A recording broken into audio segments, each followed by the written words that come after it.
caminho do sucesso, tenho a grata satisfação de receber no programa de hoje o mestre, professor Osmar Gasparetto. O professor Osmar Gasparetto tem uma trajetória muito rica como professor da Universidade Estadual de Maringá, onde ele é professor de recursos humanos e outras disciplinas, mais especialmente, né, na área de recursos humanos, que é a sua especialidade.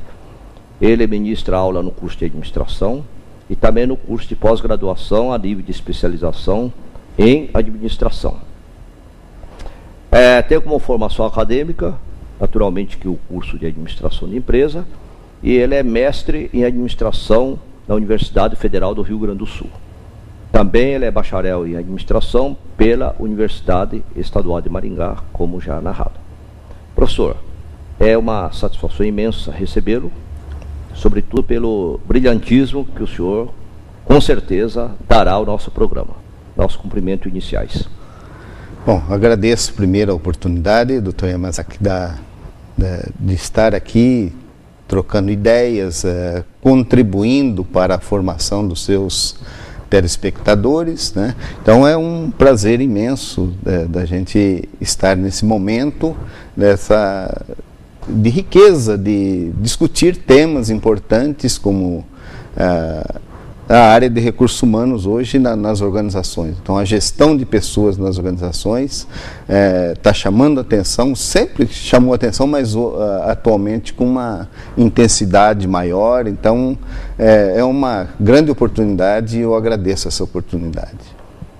Professor, eu sei que o senhor tem uma larga experiência, inclusive também me lembro que o senhor foi também assessor especial, né, da Secretaria de Ciência e Tecnologia no governo do Álvaro Dias, né? Isso. De 74, parece até 85, né? Durante muito tempo, né? Durante muito tempo o senhor ficou no governo também. Recurso humano, eu sei que é sua especialidade, né? Então eu gostaria que o senhor discorresse um pouco, efetivamente, o que é o conceito que nós devemos ter de recursos humanos? Bom, é um termo que vem ao longo do tempo tendo uma evolução dessa visão do que é recursos humanos, né? Então, se nós vermos toda a evolução da formação do conhecimento em administração, a discussão do processo de trabalho, a aplicação das pessoas no envolvimento com o trabalho para que as organizações atinjam seus objetivos, então, ao longo da história vem evoluindo. Hoje nós falamos em gestão de pessoas, gestão de talentos, gestão do capital humano, que é o termo que eu particularmente mais tenho simpatia de falar a respeito de gestão do capital humano das organizações. Então, é exatamente envolver as pessoas com a organização para que ela possa atingir os seus objetivos. E isso daí é uma caminhada, é um processo extremamente complexo, não é tão simples como muitas vezes se pensa, porque envolve daí o comportamento humano, né? E esse comportamento humano nós temos cada vez, estamos buscando entender cada vez mais, mas ao mesmo tempo que vamos aprofundando, sempre aparecem novas perspectivas para entender o comportamento humano. E essa ligação, então, de fazer com que a organização atinja seus objetivos através das pessoas, é o grande campo da gestão de recursos humanos, ou como podemos falar os outros termos, né? Muito bem, professor. Então, falando em gestão do capital humano, né, que é a terminologia, digamos, mais atual. Isso. Qual a importância da gestão do capital humano para o sucesso do empreendimento, para o sucesso do empreendedor, para a consolidação dos empreendimentos, para que a longevidade das organizações serem uma constante no mundo empresarial? Porque nós sabemos que muitas empresas começam, daí 1 ano, 2 anos termina, ou abre falência, entra em liquidação e não cumpre sua função social e, ao contrário, às vezes até cria mais um problema social. Bom, nós vemos que as organizações hoje, então de uma forma geral eu falo organizações porque nós temos as empresas comerciais, industriais, as prestadoras de serviço, e nós temos outros tipos de organizações que as organizações sem fins lucrativos, as organizações hoje, as chamadas ONGs, né, também, todas elas dependem da ação das pessoas para que ela possa, então, atender aquilo que ela se propõe. Ela precisa da ação das pessoas, né? Então, nesse sentido, todo o processo, a importância da ação das pessoas faz com que nós tenhamos esse conceito do capital humano, que é as pessoas com as suas competências, com o seu desenvolvimento, com a sua criatividade, e elas vão entregar isso para a organização, né? Então, agora, como que a organização conquista essa entrega? Então, nós temos, vamos reduzir um funcionário que desempenha um conjunto de tarefas numa empresa, né, seja ela numa indústria ou uma empresa prestadora de serviço, por exemplo, ele tem um conjunto de atividades e ele tem que desempenhar esse conjunto de atividades. Mas para que ele possa desempenhar esse conjunto de atividades, ele primeiro tem que ter conhecimento, tem que ter habilidades e tem que ter vontade. Então, o desempenho dele é composto por esse tripé que nós chamamos competência, né?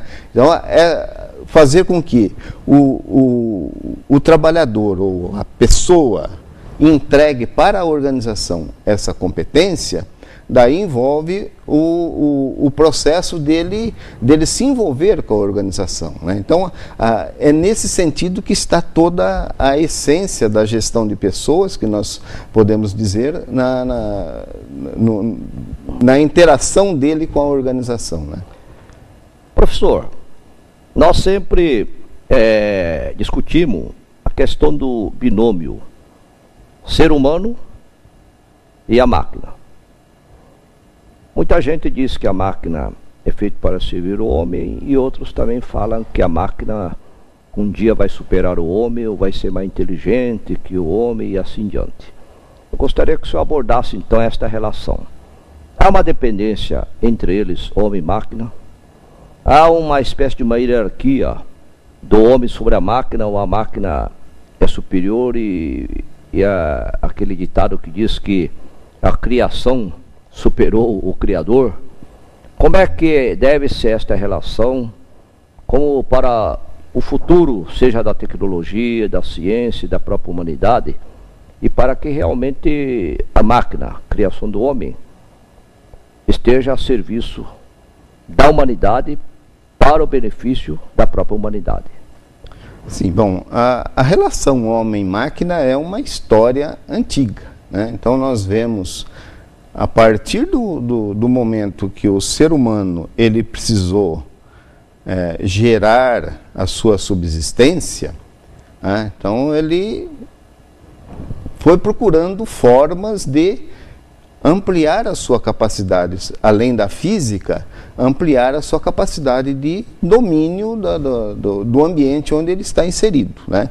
Então, a partir dali, ele foi criando mecanismos, né, de facilitar a sua sobrevivência e facilitar, por consequência, ao longo da história, facilitar o trabalho, né?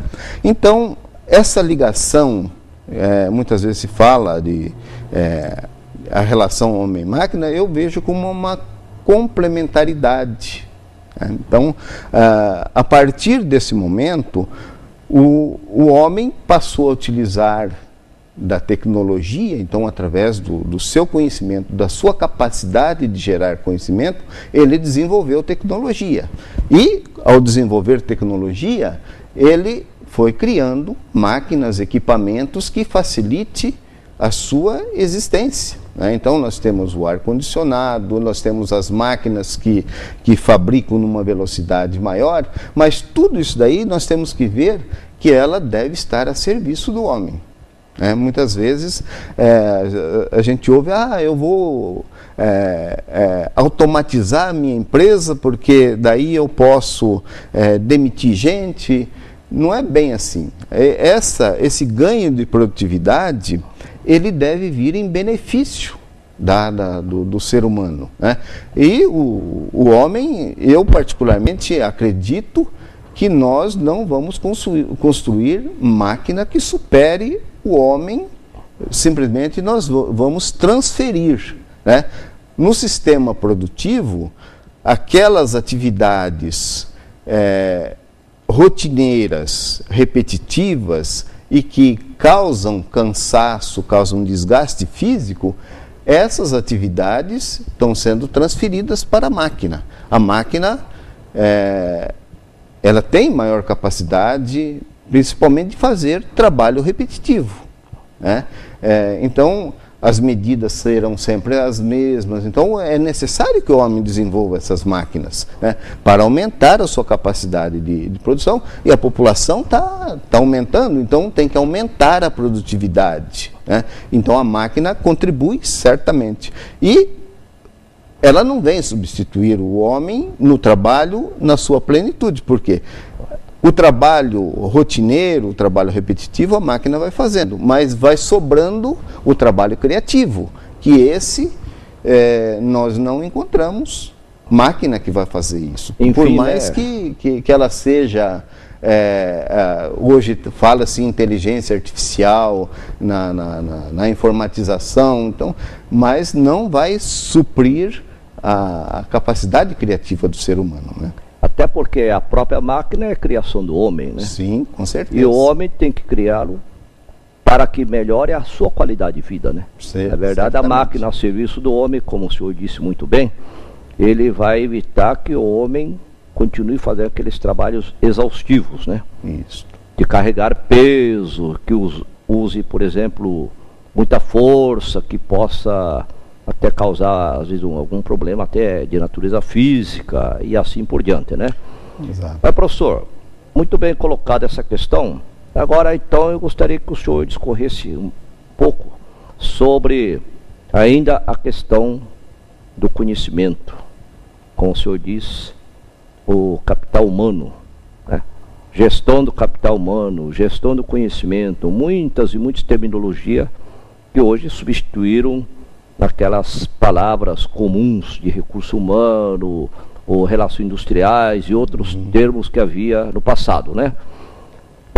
O capital humano é conhecido como conhecimento, todos sabem que é um ativo, né? Intangível, né? Isso. E esse ativo intangível, o senhor já falou um pouco, mas qual é realmente a importância dela? É algo assim, como uma máquina que o senhor pode mensurar o valor dele de uma forma assim, matemática, aritmética, traduzir números, ou é um patrimônio, digamos assim, inestimável, imensurável, que uma empresa deve ter? Como é que o senhor enxerga essa questão? Bom, esse ativo intangível é um termo que surgiu bem recentemente, né?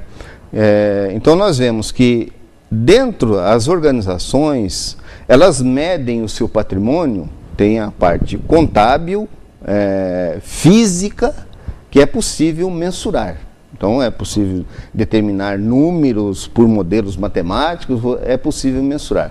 Agora, quando nós olhamos a outra parte, que muitas vezes determinadas empresas, elas têm muito mais patrimônio intangível do que patrimônio tangível. Porque elas trabalham com conhecimento, trabalham com pessoas. E isso daí resulta no chamado capital intelectual da organização, que é composto por 3 elementos também: o capital humano, o capital estrutural e o capital externo. Né? Então, nós temos essa combinação que gera o chamado ativo intangível. Por exemplo, quanto que custa uma marca? Como que nós podemos definir quanto custa uma marca? Quanto que custa o desenvolvimento de um novo produto? Né? O que está por trás para o desenvolvimento desse novo produto é conhecimento. Né? Então, a organização ela precisa, primeiro, gerenciar esse conhecimento, porque nós vivemos, na atualidade, na chamada era do conhecimento. Né? O capital financeiro, ele ficou relegado, não é que ficou abandonado, mas a evidência ficou em segundo plano. Tá? Hoje, o que gera vantagem competitiva para as organizações, então, como nós estávamos falando no início da sua exposição, né, na introdução do programa, da questão do desenvolvimento das organizações. Elas têm que criar desenvolvimento sustentável. Né? E ela só vai criar desenvolvimento sustentável a partir do momento que ela tem pessoas que têm lá no seu arcabouço conhecimentos e habilidades, né, que elas vão desenvolvendo ao longo do tempo. Então a organização se apropria disso. Tá? A gestão do conhecimento é exatamente esse processo de transferir o conhecimento que está na cabeça das pessoas, dos funcionários, em patrimônio para a empresa também, quando ela então desenvolve um novo produto, ela coloca no mercado um novo serviço. Né? Então, esse processo todo é difícil de mensurar, apesar que hoje nós temos estudos com a preocupação de mensurar. Né? Então, nós já temos, por exemplo, o Balance Scorecard é aplicado na área de recursos humanos, então é através de pesquisas, como que está a satisfação do cliente, como que está a rentabilidade. Então é uma mistura entre a parte contábil e a preocupação de quantificação desse capital intangível que está presente na empresa e que faz a diferença, torna essa empresa diferente, tá? E com a condição de ser difícil de ser imitado. Muito bem, professor Osmar Gasparito, o senhor realmente, com as suas considerações, o senhor realmente abrilhantou muito o nosso programa de hoje. O programa Caminho do Sucesso sente-se realmente engrandecido com a sua presença. Obrigado. E nós gostaríamos de deixar aqui o convite já do programa para, numa próxima oportunidade, vir aqui novamente e dar aqui a sua luz para os telespectadores. Nós agradecemos e passamos a palavra para as suas despedidas. Bom, eu gostaria de agradecer o convite. Nesse sentido, nós podemos externar as nossas ideias, deixar uma mensagem para as nossas organizações. Invistam nas pessoas. Se elas quiserem ser diferentes, e hoje o que se leva em conta é essa capacidade da organização se ajustar, de mudar, de interagir com o ambiente onde ela está inserida, de ser capaz de captar os anseios do mercado e dar respostas. Então ela tem que investir em pessoas. Né? E não só as empresas, nós vemos também que o país tem que investir nas pessoas, né? Então no seu cidadão, investir com saúde, com educação de qualidade. Então o país, se quiser se desenvolver, ele tem que fazer esse investimento. Né? Então é essa mensagem que eu deixo, que as organizações realmente invistam nas pessoas, no sentido de considerar essas pessoas como aquele patrimônio precioso que ela tem, e não ficar só no discurso, mas investir realmente nas pessoas para que ela possa criar o chamado seu desenvolvimento sustentável. Né? Nós agradecemos sua presença. Muito obrigado, professor Osmar, e até uma próxima oportunidade. Obrigado.